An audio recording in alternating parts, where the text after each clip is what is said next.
When I was in middle school, I remember hearing a horrible story about how a strange unknown entity was sweeping the internet and scaring the hell out of anyone who dared to stare it in the eyes.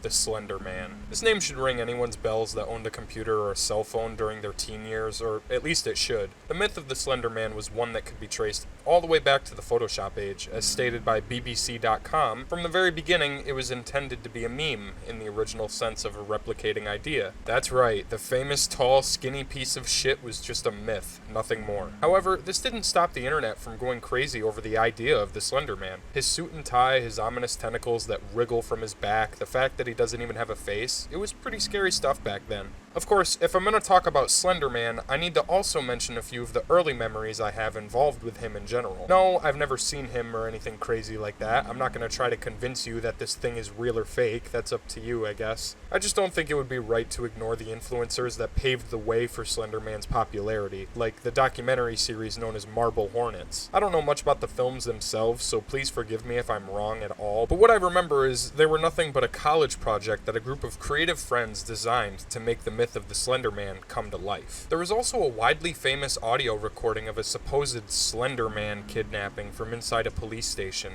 I don't believe it's real in any way, but they certainly tried to make it seem as authentic as possible, so kudos to them, I guess. Because my Jessica! They're coming for me! I can't sleep! I can't live! You don't know! You don't know!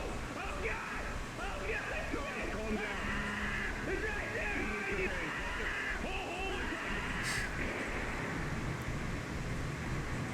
I'm sorry, but I don't think this is real. If it's creative, it's really cool. They made it sound convincing. I did get goosebumps, but I've seen this clip 1,000 times. Come on, really? Like, you're telling me there's people out there who listen to this and they're like, see?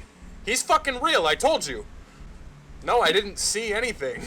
I just heard shit. But anyways, that about sums it up for this skinny fuck. Now I want to move into the video games. Yeah, you know, just like every other major mythical creature in the world, Bigfoot, dinosaurs, Goatman, the Rake, you name it, Slendy wasn't shying away from games in the slightest. There were so many different versions of Slender that you could play, and honestly it didn't even make a whole lot of sense half the time. There were online versions you could download for free off of game websites, even Flash player versions like Slender 2D. There's a website dedicated to the Slender shadow maps, which we're going to be discussing today. The point is, it was fucking everywhere, and in my computer lab at school, I managed to download and play the first game I want to discuss. This was the very first Slender game I ever played, and I think it was for a lot of people too. At first glance, it kinda just seems like a walking simulator. You're only given one objective and no map or anything. The player is forced to wander aimlessly through the woods in hopes to find the 8 pages they're looking for, until you finally see the outline of a note in the distance.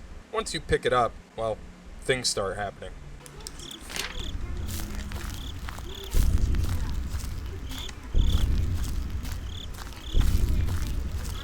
Of course, any major fan of the Slender games knows at this point that there's no major goal. You collect the 8 pages in order to escape, right? Well, the trick behind Slender's gameplay lies mostly within its mechanics. First, there's no music at all when the game begins. Second, you can't even look at the threat without dying. Third, each and every page you collect adds a different ambiance to the background, distant drums, and overall unnerving music.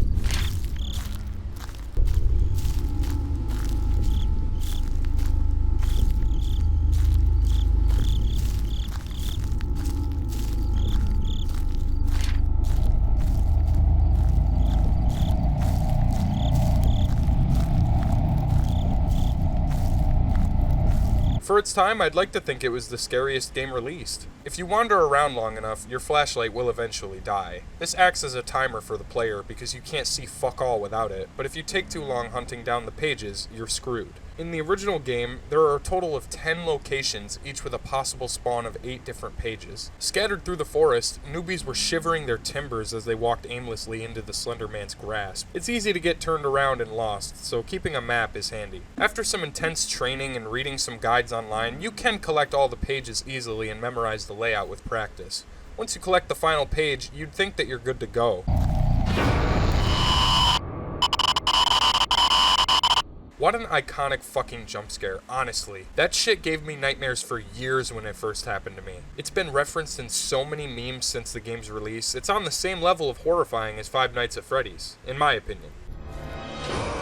It's the maniac! Take him away! Take him away!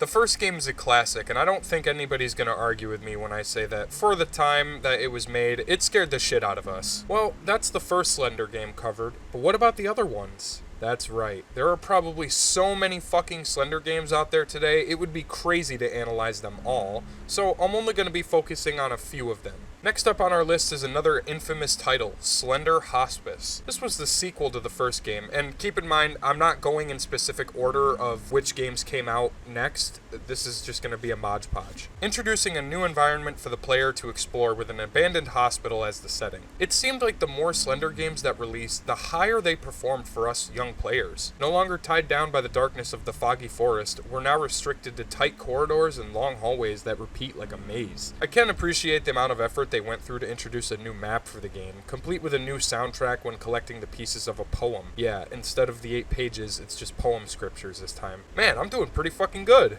I hope he doesn't come around. Ow! Ah, you blank expression tentacle extension son of a bitch. By the way, what the hell was that? The first game's jump scare was horrifying, mostly because you don't expect the second half to happen. You're scared already once the Slender Man pulls you into his gaze, but then just to add fuel to the fire in your heart, there's that cinematic video glitch effect when he's all up in your face. Here, it kinda seems silly. What the hell did he do to me? Make me lay down? What am I, his fucking dog? Speaking of who we are, it's important to address that your main character is never introduced. We're a faceless character, but one thing stands out as a tiny detail, and I'm probably reading too deeply into it, but bear with me. Our character doesn't talk, but when you run out of sprint, you can hear the protagonist catch their breath. The sounds seem like they come off as childlike or feminine, which begs the question, are we playing as children in the Slender games? Think about it. The myth goes that children were more susceptible to giving in to the Slender Man's demands, hypnotizing them in a sense to force them into being his slaves or whatever the fuck that skinny sack of shit does with his free time. It's a disturbing thought, but it's also rumored throughout the creepypasta wikis that only children can see the Slender Man because they believe in him, I guess. I know that sounds silly, but like I said, I'm not an expert. You'd probably know more than I do. What I do know is that it's time for us to stop talking about hospice and start talking about elementary. The third installment of the Slender universe came to us as yet another shock, a game titled Elementary. This time we were forced behind the confines of a broken school in disarray with cardboard hedges outside the windows and body parts scattered mysteriously all over. The goal here is simple. You have to collect 8 teddy bears. Surprisingly, I did pretty good on my first attempt through the school. I was sweeping rooms like a janitor and I picked up every bear I saw, but unfortunately I missed one and took too long to look. Oh great, now I've got Slender Man on my ass and 7 teddy bears to surround my corpse with. What? Another lame death screen? What is this? Are we just bowing down and praying to him? What happened to the scary part from the first game?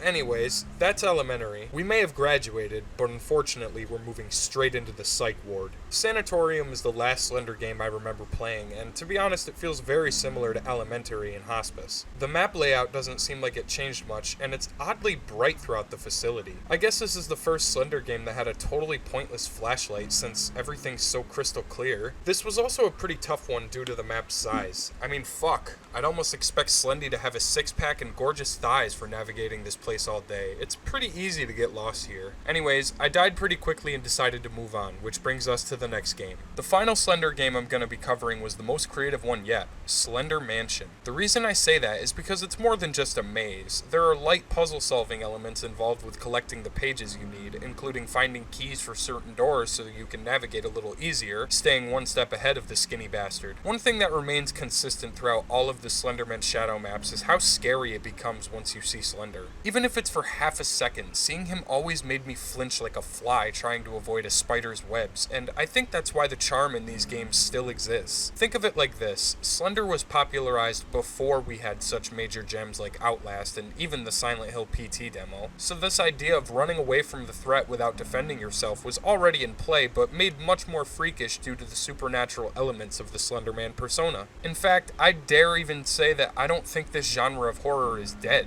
It inspired a lot of other creative games with their own spin on the gameplay, like Baldi's Basics, which made me laugh so impeccably hard the first I'd heard of it. Slender has had a couple of other more recent titles over the years, like Slender the Arrival and Haunt, but I don't own these games as of right now, so I can't review them. Despite this, I've heard nothing but good news about them, and I wouldn't be opposed to someone making a more modern Slender title today. Maybe a really interesting storyline and some genuinely terrifying moments fit for the villain that we've all come to know as the Slender Man. The question now is, what comes next?